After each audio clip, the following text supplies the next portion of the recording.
Namun, dia tidak hanya ceroboh di film, dia juga ceroboh di kehidupan nyata. Sepertinya dia tidak ingin keluar dari karakternya. Akibatnya, tidak ada seorang pun di lokasi syuting yang mengetahui identitas aslinya. Beberapa orang mencoba bertanya pada Wildan, tapi dia hanya tertawa dan memberitahu mereka bahwa mereka akan terkejut. VIP tidak kesulitan berbicara dan bercanda dengan hampir semua orang di lokasi syuting. Satu-satunya pengecualian adalah Alexa, yang dilihatnya dengan curiga dan tidak percaya. Ini membuat Alexa bertanya-tanya apakah dia telah menyinggung perasaannya. Tapi, dari ingatannya, dia belum pernah bertemu pria ini sebelumnya. Namun, dia tidak dapat memungkiri bahwa pria ini adalah aktor yang hebat. Meski sudah tua, ia mampu menjadi karakter apapun yang ia gambarkan. Pada hari pertamanya di lokasi syuting, dia sudah bisa meniru semua orang di lokasi syuting. Kemampuan aktingnya jelas merupakan sesuatu yang telah dikembangkan selama beberapa dekade. Karena beberapa adegan pertama pria tua itu adalah bersama Ferrell, Alexa tidak mempunyai kesempatan untuk melakukan kontak dengannya. Baru sehari sebelum ulang tahun Kenzie, Wildan memberitahu Alexa tentang adegannya bersamanya, dan memperingatkannya untuk berhati-hati karena lelaki tua itu sangat ketat. Setelah itu, Alexa meminta hari libur dari Wildan, tapi entah bagaimana kabarnya sampai ke telinga lelaki tua itu. Jadi, setelah diberitahu bahwa dia akan beradegan dengan Alexa, dia dengan marah berkata, "Aku benci berakting dengan orang yang mengambil cuti. Aku tidak ingin berakting dengannya. Gantikan dia dengan orang lain." Semua orang menunggu di lokasi syuting. Mengapa dia diperlakukan berbeda? Dia bahkan tidak bisa dianggap sebagai aktor, namun dia sudah bersikap sombong. Kata-kata lelaki tua itu sangat lugas saat dia mengungkapkan pikirannya di depan semua orang, membuat mereka merasa sangat canggung. Tapi, Alexa tidak marah. Dia hanya membungkuk kepada lelaki tua itu dan menjelaskan, "Maaf, biasanya saya tidak mengambil cuti meskipun langit sedang runtuh, tetapi hari ini, saya harus pergi. Apakah kamu percaya aku bisa menggantikanmu, Alexa? Kenapa kamu tidak?" "Direktur Wildan, saya pasti perlu mengambil cuti. Saya bersedia menukarnya dengan apapun," kata Alexa dengan tulus.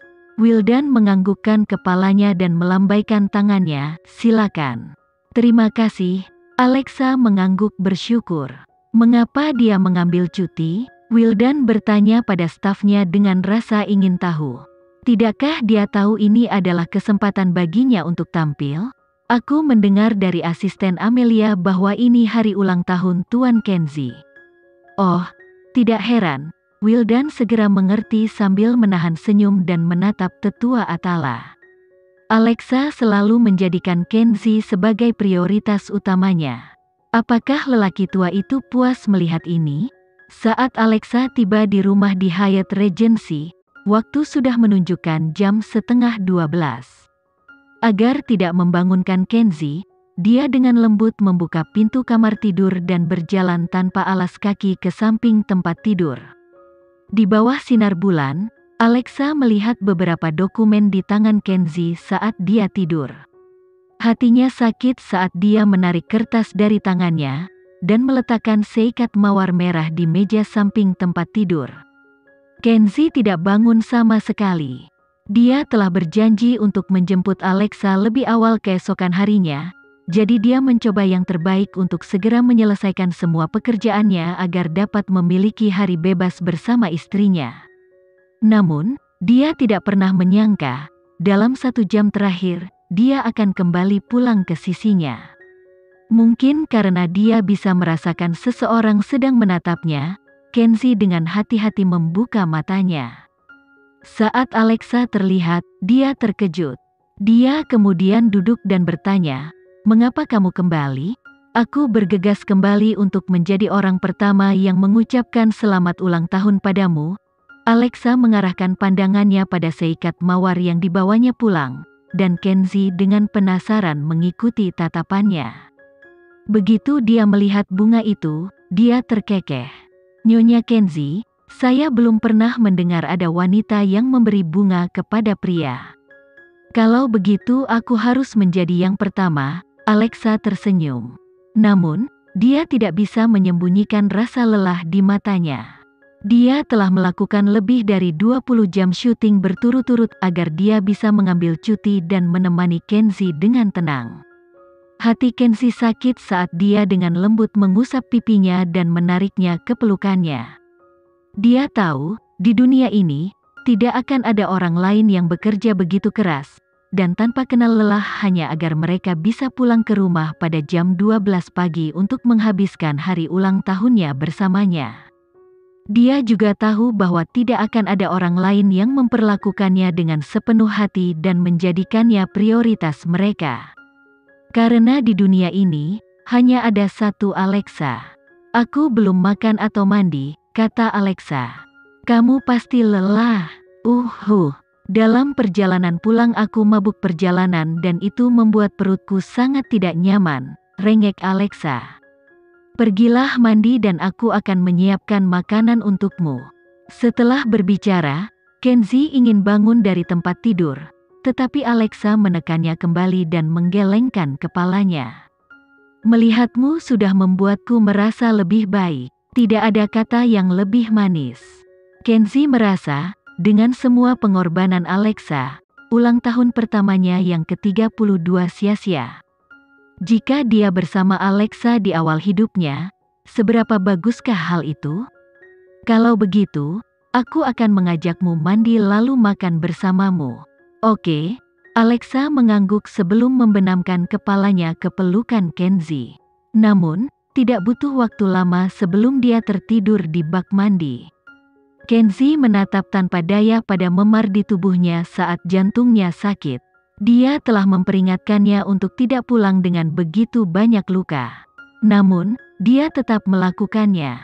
Untuk membuat Alexa tidur lebih nyaman, Kenzi masuk ke dalam bak mandi untuk menjadi kasur manusianya. Dia awalnya mengira dia tidak akan bisa bangun jam 12 pagi. Tapi, begitu jam kakek di rumah mulai berdentang, Alexa membuka paksa matanya dan dengan kikuk melingkarkan tangannya di leher Kenzi. "Selamat ulang tahun, suamiku." Kenzi mencium keningnya. "Biarkan aku membawamu ke suatu tempat besok. Aku ingin memberimu hadiah." Setelah berbicara, Alexa mengusap kepalanya ke dada Kenzi dan, sekali lagi, tertidur. Kenzi memeluk istrinya dengan erat dan tidak dapat menahan diri untuk tidak mencium telinganya. "Tuhan tahu kamu adalah hadiah terbaikku." Sebagai seorang pria, terutama pria yang gagah, tidak mungkin Kenzi menyukai sesuatu seperti mawar. Tapi, bunga yang dibawa pulang oleh Alexa adalah bunga terindah di dunia. Keesokan paginya, Kenzi diperkirakan akan bangun sebelum Alexa.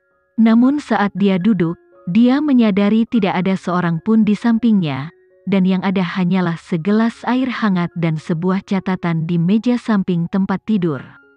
"Suamiku, aku benar-benar tidak ingin kamu berusia 33 tahun.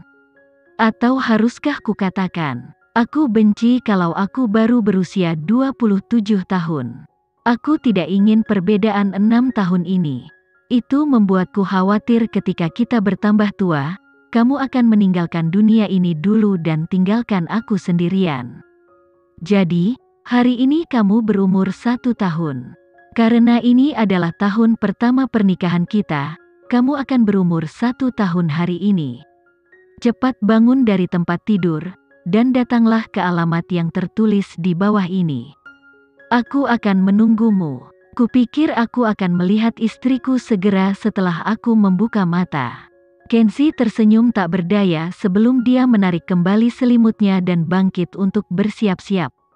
1 jam kemudian, Kenzi tiba di alamat yang diberikan Alexa padanya. Itu adalah studio fotografi. Kenzi masuk dengan rasa ingin tahu. Saat melihatnya, staf itu tersenyum dan berkata, "Tuan Kenzi, silakan pergi ke lantai 3." Kenzi masuk ke lift. Dia tidak tahu apa hadiah Alexa. Sampai dia mencapai lantai 3. Di bawah lampu kristal besar, ada ruangan yang penuh dengan gaun pengantin. Pada saat ini, Alexa sedang berdiri di balik tirai. Kenzi mengulurkan tangannya, dan dengan lembut menyibakkan tirai dan menemukan Alexa berdiri di depan cermin mengenakan gaun pengantin putih bersih. Sekian dulu ya video kali ini, kita lanjutkan lagi videonya di lain waktu. Oh iya, bagaimana menurut kalian? Semoga bisa sedikit menghibur kalian semua. Untuk teman-teman yang baru nonton jangan lupa subscribe ya hehehe. Dan kalau teman-teman ada yang ingin gabung langganan bisa langsung gabung saja untuk dapat fitur yang menarik dan sedikit membantu Mimin. Terima kasih banyak sudah menonton, sampai jumpa lagi, bye bye bye.